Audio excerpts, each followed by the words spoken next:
First ever factory outlet Mukunda Jewelry grand opening February 14th na Suchitralo. నమస్తే అమ్మా. నమస్తే తల్లి. అమ్మ, భగవద్గీతని రోడ్ల మీద ఇస్తూ ఉంటారు. కొంతమంది అమ్ముతారు, కొంతమంది మామూలుగా మొక్కు ప్రకారమో ఎందుకో ఇస్తూ ఉచితంగా కూడా ఇస్తూ ఉంటారు. దాని వల్ల కలిగే లాభం ఏంటి? అలా చేయొచ్చునా? అమ్మ, మీ ఇంటికి ఫోన్ చేసి వాళ్ళకి ఎలా తెలుస్తుందో టైం తెలియదు. మనం ఫోన్ తీసే టైములు చూస్తారు, మరి ఎలా కాల్ రికార్డు చూస్తారో ఏమిటో. మనకి అవసరమైనటువంటి వాళ్ళేమో మనం పనిలో ఉండగా చేస్తూ ఉంటారు. వీళ్ళ ఫోన్ ఎప్పుడు మిస్ అవ్వం. అలాంటి ఫోన్ చేసి మీకు హౌస్ లోన్ కావాలా అని అడుగుతూ ఉంటారు కదా. దాన్ని ఏమంటారు మీరు? అగ్రెసివ్ మార్కెటింగ్ అంటారు. అవునా కదా? అంటే మనం అక్కడి దాకా వెళ్ళడానికి బద్దకిస్తే మన దాకా కావలసిన వస్తువు అందేటటువంటి పద్ధతి. ఈ పద్ధతి అన్నిట్లో ఉన్నప్పుడు ఒక మానవ జాతినంతా మేలుకొలిపేటటువంటి, మానవత్వాన్ని ప్రపంచమంతా చక్కగా వ్యాప్తి చేసేటటువంటి, మనిషి ఎట్లా బతకాలో తెలియచెప్పేటటువంటి, మనిషికి బతుకుకు ఒక గమ్యం మొదలైనవి తెలియచెప్పేటటువంటి ఒక గ్రంథాన్ని 10 మందికి అందించే ప్రయత్నం చేయడం తప్ప అసలు కాదమ్మా కదా. అసలు భగవద్గీతలో ఏముంది? ఎక్కడైనా ఒక దేవుడి పేరుందా? గుడికి వెళ్ళమనుందా? కొబ్బరికాయ కొట్టమనుందా? పూజ చెయ్యమనుందా? లేదు. ఎట్లా బతకాలో చెప్పాడు.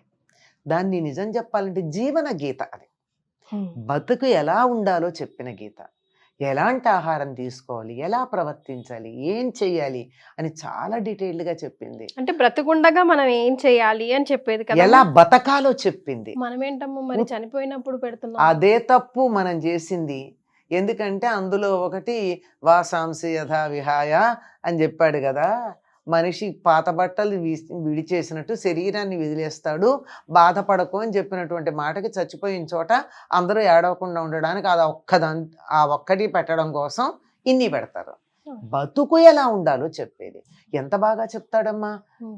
నా చేతులు వణుకుతున్నాయి, నాకు శరీరం కంపిస్తోంది, చెమట పడుతోంది, నోరు ఎండిపోతోంది, చేతిలోంచి గాంధీవం జారిపోతోంది, నేను నిలబడలేకుండా ఉన్నా, నెక్కూలిపోతున్నాను అన్నాడు అర్జునుడు. ఏమంటాడు కృష్ణుడు? ఏమంటాడు? క్లైబ్యం మాస్మకం పార్థ అంటాడు. ఏమిట్రా అలా పేడివాళ్ళ మాట్లాడతావు అన్నాడు. అంతే కదా. నపుంసకుడిలాగా మాట్లాడద్దు అన్నాడు. చెంప పెట్టినట్టేనా? అట్లా ఉండి నువ్వు ధైర్యంగా జీవితంలో ఎదుర్కోమని చెప్పేటటువంటి గ్రంథం. జీవితంలో సమస్యలు లేకపోతే రుచేముందమ్మా? కారం లేనిది భోజనం ఏం చేస్తాం మనం? మరి ఉప్పు కారం లేకుండా ఏం తింటాం? ఉప్పు కారం లాంటివి సమస్యలు మనకి. అవి వస్తే వాటిని ఎలా ఎదుర్కొంటామన్న దాంట్లో మన యొక్క తెలివితేటలు, మన సామర్థ్యం బయటపడతాయి. అటువంటిది నేర్పేటటువంటిది, సమస్యల్ని ఎలా ఎదుర్కోవాలో, జీవితం అనే యుద్ధాన్ని ఎలా చేసి విజయం పొందాలో చెప్పేటటువంటిది భగవద్గీత. అది 10వ తరగతి చదివే లోపల పిల్లలకు కొన్ని విషయాలు చెప్పాలి. తర్వాత ముసలాళ్ళకి ఎందుకండి భగవద్గీత? అనవసరం. జీవితం అనే యుద్ధంలో ప్రవేశించే పిల్లలకు కావాలి. 10వ తరగతి లోపల చెప్పాలి. ఎవరైతే 10వ తరగతి లోపల భగవద్గీతలో కనీసం కొన్ని శ్లోకాలు వింటారో, అర్థం చేసుకుంటారో, వాళ్ళు ఆత్మహత్యలు చేసుకోరు. బతకడం నేర్పిస్తుంది. అసలు మన గ్రంథాలన్నీ బతకడం నేర్పించే. ఎవ్వరూ చచ్చిపోమని చెప్పలేం, చావకూడదని చెప్పారు, బతికుండాలని చెప్పారు, బతికి బలుసాకు తినొచ్చు, బతికి సాధించచ్చు అని చెప్పారు. ఇటువంటిది అదేదో దానికి ఏదో ఒక రంగు పులిమి దాని మీద కొన్ని ముద్రలు వేసి పనికిరాందని చెప్తూ ఉంటే, ఇది మీకు బతికొస్తుంది, మీరు బాగుపడండి అని మానవత్వం మీద, మానవాళి మీద, ముఖ్యంగా యువతరం మీద ప్రేమ కలిగినటువంటి వాళ్ళు ఆ పుస్తకాలను పంచుతుంటే తప్పెట్లా అవుతుందమ్మా? ఒప్పే అవుతుంది. అది అమ్మినా సరే, ఊరికే ఇచ్చినా సరే. ఇందాకనే మొదట్లో చెప్పా, మీకు లోన్ కావాలా అని అడిగేటటువంటిది. అట్లా నాకు లోన్ కావాలంటే ఎక్కడికెళ్ళాలో తెలియదు అనుకోండి. నిజంగా అవసరమైన వాళ్ళకి వాళ్ళ చోటకి వెళ్ళొచ్చు అని తెలుస్తుంది. అట్లాగే భగవద్గీత పనికొస్తుందని తెలుసు, నాకు చదవాలనుంది. మా ఇంట్లో మా పెద్దవాళ్ళు చాలా గొప్పవాళ్ళు ఇంట్లో భగవద్గీత కూడా లేకుండా చేశారు. ఎట్లా? నాకు భగవద్గీత కావాలి అని అనిపించింది.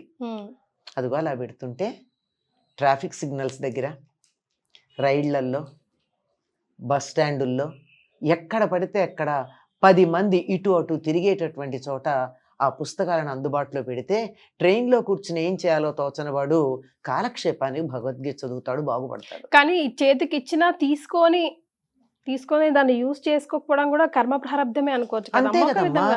చేతిలో నీకు అరటిపండు ఒలిచి చేతిలో పెట్టాను, తినకపోతే నాదా తప్పు?